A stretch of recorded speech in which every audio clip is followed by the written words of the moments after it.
হুগলির বৈদ্যবাটি শহরে মিষ্টির দোকানে কাজ করতে গিয়ে রহস্যজনকভাবে মৃত্যু হল পূর্ব বর্ধমানের কেতুগ্রামের বছর 17 এক কিশোরের। মৃত কিশোরের নাম কৃষ্ণ হাজরা। তার মৃত্যুকে কেন্দ্র করে তীব্র চাঞ্চল্য ছড়িয়েছে কেতুগ্রামের গোপালপুর গ্রামে। ঘটনার তদন্তে নেমেছে কেতুগ্রাম থানার পুলিশ।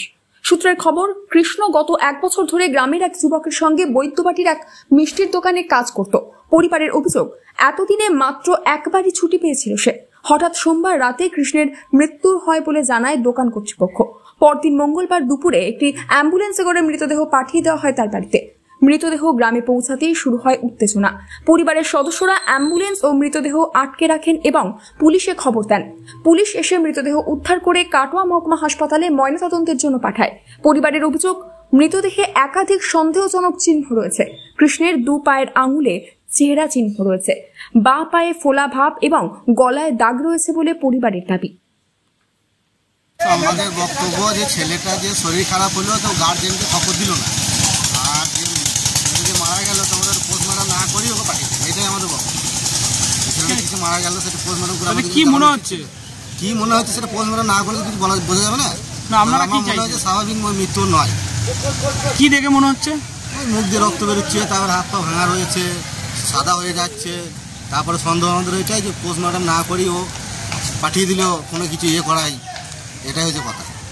ওকে যদি মারে তাহলে কেন মারবে বলে মনে হচ্ছে? সেটা তো ধরুন আমরা বলতে পারবো না, সেটা ওখানকার লোকই বলতে পারবে, যার কাছে কাজ করতে মালিক বলতে পারবে। সেটা তো আমরা বলতে পারবো না এখান থেকে। কি চাইছেন? আমরা চাইছি যেটা সাক্ষাৎ সত্যি মানে এটা যেন সামনে আমাদের আসুক, যে কীভাবে হচ্ছে এটা যেন সত্যিভাবে আমরা জানতে চাই, সবার সামনে এটা জানতে চাই। কি নাম? আমার নাম বুধন। ছেলেদের সঙ্গে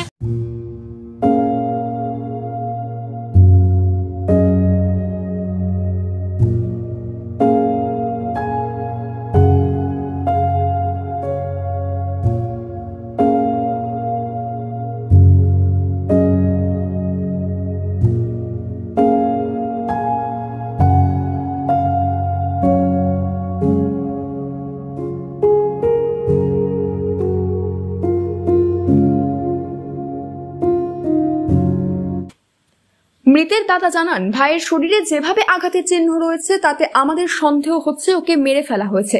আমরা এর সঠিক তদন্ত চাই। বৈদ্যবাটি একটা মিষ্টির দোকানে কাজ করতো। ভাইয়ের নাম কৃষ্ণ হাজরা, বাবার নাম হচ্ছে গোপাল হাজরা, গ্রাম তাঁতবান্দি, গ্রাম শ্রী গোপালপুর। কালকে ভোরের দিকে ফোন করে মালিক ফোন করে, আজ সকালে ভোরের দিকে ফোন করে যে তোমাদের ভাই মারা গেছে, নিয়ে যাও। বাড়িতে ফোন পাঠাই একজন মারফতে, ওনার ছেলে দিয়ে লাশ পাঠিয়ে দেয়। আমরা সেই লাশটা এনে আমাদের সন্দেহজনকের জন্য আমরা পিএমের জন্য আমরা যোগাযোগ করছি। প্রশাসনিক ব্যবস্থা নিচ্ছে। কেন, কি মনে হচ্ছে? আমাদের বডি খোঁজ আছে। কীরকম? বডি পায়ে ছেঁড়া আছে, গলায় দাগ আছে, মুখে দাগ আছে। আর পায়েতে আমরা আঙুলগুলো তো চাচা আছে। মানে কি বলতে চাইছো তোমরা? আমাদের সন্দেহজনক আছে। মানে কি মনে হচ্ছে সন্দেহজনক? আমরা আমাদের রিপোর্ট তখন কী জানবো, আমাদের এখন সন্দেহ বলতে গেলে যে মনে হচ্ছে মেরে দিচ্ছে এরকম, মানে আমাদের সন্দেহ লাগছে। কেন মারবে কেন? এবার দেখুন স্যার, এবার আমাদের বডি একদিনে জ্বরের জন্য কোনো মারা যায়নি। একদিনে জ্বরের জন্য বলছে মারা গেছে, জ্বরের জন্য তো কোনো মারা যায় না। ওখান থেকে যে সার্টিফিকেট লিখে দিয়েছে কার্ডিও অ্যাটাক তো হসপিটালের কাগজ নয়, এবার চেম্বারে কাগজ। এবার আমরা কী করে মানুষ স্যার ওটা? অ্যাম্বুলেন্সের সঙ্গে 3 জন কিশোর দোকান কর্মীকেও পাঠানো হয়। রতন পাল, অমিত কুমার যাদব ও বিদ্যুৎ ঘোষ। তাদের হাত দিয়ে চিকিৎসকের লেখা একটি ডেথ সার্টিফিকেট পাঠানো হয়, যেখানে হৃদরোগে মৃত্যু বলা হয়েছে। তবে এই চিকিৎসকের সত্যতা ও মৃত্যুর কারণ নিয়েও প্রশ্ন তুলছে তার পরিবার। তখন আমরা কাজে উঠলাম, তারপর দেখি ওর এখন সেই একইভাবে শরীর খারাপ দিয়ে আবার এর মালিককে ফোন করেছে। মালিক আবার এসে সন্ধ্যাবেলা ডাক্তার দেখে নিয়ে এসে ওখানে যা ওষুধ দিয়েছিল খেয়েছে। প্রথমে যে এক দাগ যে ওষুধ ছিল খেয়েছে। মালিক তো বলছিল বিকেলবেলায় ডাক্তার দেখে নিয়ে আসা হবে। বিকেলবেলা কথাই সন্ধ্যাবেলা বলছি কোন কথাটা? ওই 5টার সময়। ঠিক আছে দিয়ে তারপরে ওইটা খেয়ে তারপর ওকে ওপরে দিয়ে এলাম। ওপরে শুয়ে থাকলো, রেস্ট দিল। তারপরে আমি যখন দেখতে গেলাম কাজ শেষ করে, তখন দেখলাম যে জামা প্যান্টটা পরে ডাক্তার দেখে সেটা পরে শুয়ে আছে। আমি ওকে ডাকলাম, কৃষ্ণ ওঠ, জামা প্যান্টটা ছাড়, দিয়ে হাফ প্যান্ট পরেছো, শরীরটা হওয়া লাগে বলে উঠলো। 2বার ডাকাতে উঠে বললো। তারপরে আমি পা হাত ধুয়ে আমি বসেছি। তারপর ও নিচে গিয়েছে, নিচে গিয়ে দোকানের সঙ্গে সবার সঙ্গে কথা বলেছে, গুজিয়া দিয়ে জলও খেয়েছে। তারপর এর সঙ্গে কলে জলও ধরতে গিয়েছে। আবার রাত্রেবেলায় রুটি খেতেও বসেছে। খায় 4টে রুটি, তার জায়গায় 1 রুটি খেয়েছে, অর্ধেকটা সম্পূর্ণ খেতে পারেনি। বলে রুটি ভালো লাগে, রুটি খাবো না। তারপরে জল দিয়ে মুড়ি ভিজিয়ে দিয়েছে। তারপরে যে ওষুধটা ছিল সেই ওষুধটা খাওয়ানো হয়েছে। তারপরে বমি করেছে। তারপর বমি করার পর যখন বমি করে যখন উঠে বসেছে তখন একে ডেকেছে, বললাম আমার জল খাইয়ে দেয় আর আমার মাথাতে জল দেয়। তারপর ও যখন এরকম করছিল তখন আমি বললাম বেশ ঠিক আছে। ও যখন ঘুরে শুনলো তাহলে তুই আমি বসে থেকে দেখছি কী হচ্ছে না হচ্ছে। তারপর আমি সবাইকে ডাকবো দিয়ে মালিককে ফোন করি। দুজনে যখন শুয়ে যাবে তাহলে ঠিকঠাক হবে। তারপর আবার কিছুক্ষণ পর দেখছি তখন ও মা বাবু আছে। তখন আমি সবাইকে ডাকলাম, বললাম মালিককে ফোন কর। মালিককে ফোন করলো, মালিকও এলো। মালিকে এসে তারপরে জল আরম্ভ হয়ে গেল।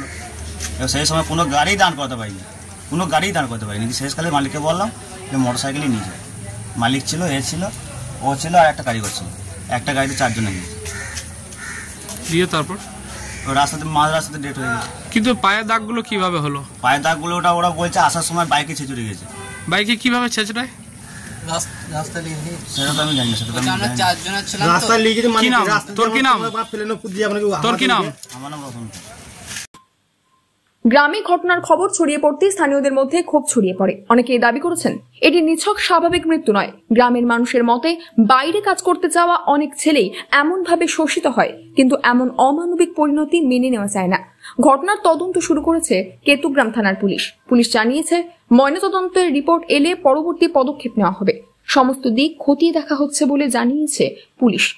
অভাবের তাড়নায় পড়াশোনা মাঝপথে ছেড়ে কাজে নামা কিশোর কৃষ্ণ হাজরার রহস্য মৃত্যু সমাজের এক অন্ধকার দিক তুলে ধরেছে। শিশু ও কিশোর শ্রমের জেরে কত পরিবার যে এমন দুর্বিষহ পরিণতির শিকার হচ্ছে তা নিয়ে সমাজের প্রতি এক বড় প্রশ্নচিহ্ন ছুড়ে দিল এই ঘটনা। Bureau report, news network 7। Hallmark সোনার গহনা কেনার একমাত্র ঐতিহ্যশালী স্বর্ণ প্রতিষ্ঠান শ্রী ধীরেন্দ্রনাথ দত্ত গোল্ড প্রাইভেট লিমিটেডের শ্রী সুখেন দত্তের দোকান। ঠিকানা কাছারি রোড, চৌরাস্তা, টেলিফোন ময়দান, কাটোয়া, পূর্ব বর্ধমান। শহরের অন্যতম প্রাচীন ব্যবসায়ী প্রতিষ্ঠান new Shri Gouranga tea store. প্রসিদ্ধ চা ব্যবসায়ী, খুচরো ও পাইকারি চায়ের এই প্রতিষ্ঠান শহরে প্রায় 80 বছর ধরে সুনামের সঙ্গে ব্যবসা করে চলেছে। ঠিকানা কাটোয়া স্টেশন বাজার, চৌরাস্তা।